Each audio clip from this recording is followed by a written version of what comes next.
Young age से adult बनने की जर्नी आसान नहीं होती। ये सोसाइटी कदम कदम पे आपकी लिमिट्स को टेस्ट करती है। आपको आपके काम से और आपके पैसे से रिस्पेक्ट दी जाती है, और ज़्यादातर लोग आपकी परवाह भी नहीं करते। सोसाइटी के लोग फीमेल्स और बच्चों पर फिर भी तरस खा लेते हैं और बुरी सिचुएशन में उनकी मदद भी करते हैं। लेकिन जब एक मेल मुश्किल में होता है, तब ज़्यादातर लोग यही समझते हैं, हाँ ये तो इतना ही डिजर्व करता होगा। इवन अगर पब्लिक में भी कोई सीन क्रिएट हो जाए, तो उसका सबसे पहला शक एक मेल भी जाता है। और इन सब बातों में कुछ नया नहीं है। हमेशा इस सोसाइटी के बूढ़े, एक्सपीरियंस और वाइज मेल्स लड़कों को आदमी बनाने के लिए बहुत सी मुश्किलों से गुजारते आए हैं। एक आदमी की लाइफ ऐसी ही होती है, या तो वो दुनिया के सामने एक विक्टिम की तरह दुनिया के बोझ तले खुद को दिखा सकता है, या वो खुद की या दूसरों की स्टोरी का हीरो बन सकता है और लाइफ की हर सिचुएशन को सर उठाकर चुनौती दे सकता है। इसलिए आज हम इस एपिसोड में ऐसी ही टिप्स के बारे में बात करेंगे, जिससे हर यंग मेल की लाइफ को बेटर बनाने के लिए हेल्प करेगी। Number 1, never get bully and never bullied anyone else. खुद को इतना कमजोर मत बने रहने दो कि दूसरे आपको बुली कर सके। और अगर आपको कोई आपसे कमजोर इंसान मिले, उसे खुद बुली करने या अपनी डोमिनेंस दिखाने के बजाय उसे भी स्ट्रॉन्ग बनना सिखाओ। एक मेल खुद के साथ दूसरों की भी लाइफ को बेटर बनाने के लिए जाना जाता है, किसी को नीचा दिखाने के लिए नहीं। अगर लाइफ के किसी फेज में आपके पास ज्यादा पैसा, ज्यादा पावर या ज्यादा फिजिकल स्ट्रेंथ आ जाए, तो उसको अच्छे के लिए यूज करो। वरना जो स्ट्रॉन्ग और पावरफुल इंसान अपने से कमजोर को दबाता है, तो वो खुद की ही इनसिक्योरिटीज को दिखा रहा होता है। Number 2, study those whom you don't like। आपको खुद की नॉलेज में ब्लाइंड स्पॉट्स और खुद की डार्क साइड को बहुत अच्छे से समझने का मौका मिल सकता है उन लोगों को समझकर जिन लोगों से आप किसी भी चीज पे अग्री नहीं करते, जिसको आप अपना दुश्मन समझते हो, या जिस इंसान के बात करने पे आपको बहुत गुस्सा आता है। अगर कोई इंसान आपको इरिटेट करता है, तो वो बात उसके बारे में कम, आपके बारे में ज्यादा बताती है। Number 3, read books but not too much. Books पढ़ने से आपको बेसिकली बहुत ही ट्राइड और टेस्टेड नॉलेज मिल सकती है, बिना किसी रियल लाइफ रिस्क के। बुक्स को बैलेंस करना रियल लाइफ एप्लीकेशन से, ये चीज बहुत से मेल मिस कर देते हैं।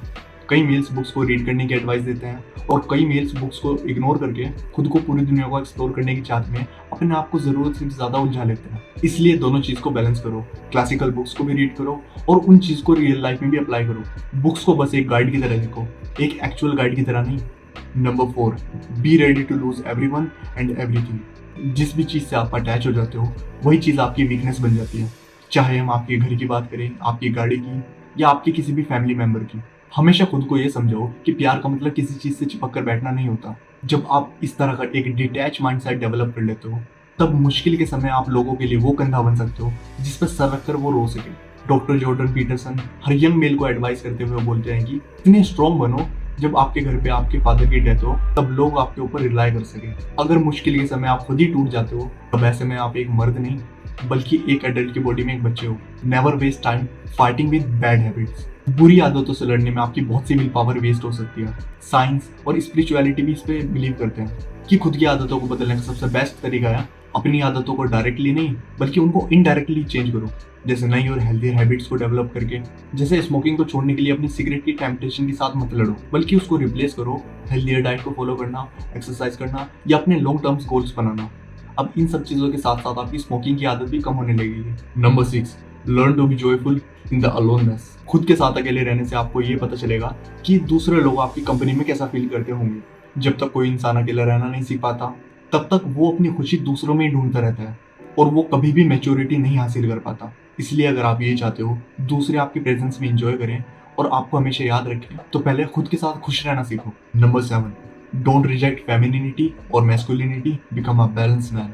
आजकल के मेल्स इतने लॉस्ट हैं कि एक एक्सट्रीम में जाकर उसको फेमिनिन बनना पड़ रहा है, और कई मेल्स को एक्सट्रीमली मैस्कुलिन। ये गलती है मीडिया और मॉडर्न कल्चर की। यहाँ मैस्कुलिनिटी को टॉक्सिक बोलकर दबाया जाता है, और फेमिनिटी को कमजोर बोलकर उसे रिजेक्ट किया जाता है। इसलिए आजकल के मेल्स को ये नहीं पता कि उनकी पावर मैस्कुलिनिटी में या फेमिनिटी में नहीं है, बल्कि इन दोनों के बैलेंस में है। Number 8, don't mistake lust for love. जब आप यंग होते हो, तब आपको हर तरह की अट्रैक्शन सेम लगती है। आपको लस्ट या लव में डिफरेंशिएट करना नहीं आता। आपको बस किसी के लाइक करने की देर होती है, और आप उन्हीं में अपनी लॉजिक और इंटेग्रिटी खो देते हो। लेकिन ये तब होता है जब आप अपनी फैंटेसीज किसी पर प्रोजेक्ट करते हो। रियल लाइफ फैंटेसीज की तरह नहीं होती, और यहाँ पर एक फिजिकल अट्रैक्शन एक रिलेशनशिप को हेल्दियर नहीं बना सकता। इसलिए अपने सो कॉल्ड लव को टेस्ट करने के लिए ये सवाल पूछो खुद से कि जिस भी फीमेल से आप अट्रैक्ट हो रहे हो, क्या उसके साथ पूरी जिंदगी आप फैमिली क्रिएट करके रह सकते हो? अगर आपका जवाब ना है, तो वो ऑब्वियसली आपका लव नहीं है, और आपका उस इंसान के साथ रिलेशनशिप टेम्परेरी और शैलो ही रहेगा, और वो फीमेल आपका फायदा नहीं बल्कि उल्टा नुकसान करके जाएगी। इसलिए मैच्योर बनो और लस्ट और लव में डिफरेंशिएट करना सीखो, ताकि आप अपने फाइनेंसेस, टाइम, इमोशंस और एनर्जी की इन्वेस्टमेंट्स ऐसी जगह करो जो एक्चुअल में इतना वर्थ करती है, तो वो आपके अच्छे बुरे समय में आपको सपोर्ट करेगी। Number 9, you choose your own league. ये लग्जरी सिर्फ मेल्स के पास ही होती है, क्योंकि एक मेल किसी भी पार्टनर को चुनते समय एक फीमेल की ब्यूटी और यूथफुलनेस को देखता है, और एक फीमेल एक मेल की कॉम्पिटेंसी, सोसाइटल वैल्यू और उसके कैरेक्टर की स्ट्रेंथ को देखती है। जहाँ ब्यूटी और यूथफुलनेस टाइम के साथ कम हो जाती है, वहीं सोसाइटल वैल्यू और strength of character usually time और एज के साथ साथ बढ़ता है। इसलिए एक सर्टेन एज के बाद फीमेल्स उतनी चूजी नहीं बन पाती जितनी वो अपनी यूथ में थी। लेकिन एक मेल खुद पर मेहनत करके और हर पॉसिबल वे में खुद को डेवलप करके एक हाई वैल्यू फीमेल को अट्रैक्ट कर सकता है। एक फीमेल की मेटिंग अपॉर्चुनिटीज उसकी एज के साथ कम होती रहती है, जबकि एक मेल की मेटिंग अपॉर्चुनिटीज उसकी एज के साथ साथ बढ़ती है। Number 10, master your physical, psychological, emotional and spiritual nature. ये पॉइंट लास्ट में मैंने इसलिए रखा है ताकि ये सबसे सिंसियर लोगों के कानों में पड़े, जो एक्चुअल में हर बंधन को तोड़कर और अपनी नींद से जाकर बस अब सच जानना चाहता है। आपको सच जानने की तलाश में अपने बॉडी, अपनी माइंड, अपनी लाइफ एनर्जी, सब चीज़ों की सपोर्ट चाहिए होती है। अगर एक भी चीज़ ढंग से डेवलप नहीं हुई तो आप एक अधूरी जिंदगी जियोगे। वैसे कमेंट करके बताना आपको कौन सा टॉपिक सबसे इंटरेस्टिंग लगा, और लाइक करना मत भूलना अगर आपने वीडियो यहाँ तक देखी। मैं आपके लिए ऐसी वीडियो लाता रहूँगा, तो इसलिए चैनल को भी सब्सक्राइब करना मत भूलना। तब तक के लिए take care and thank you for watching.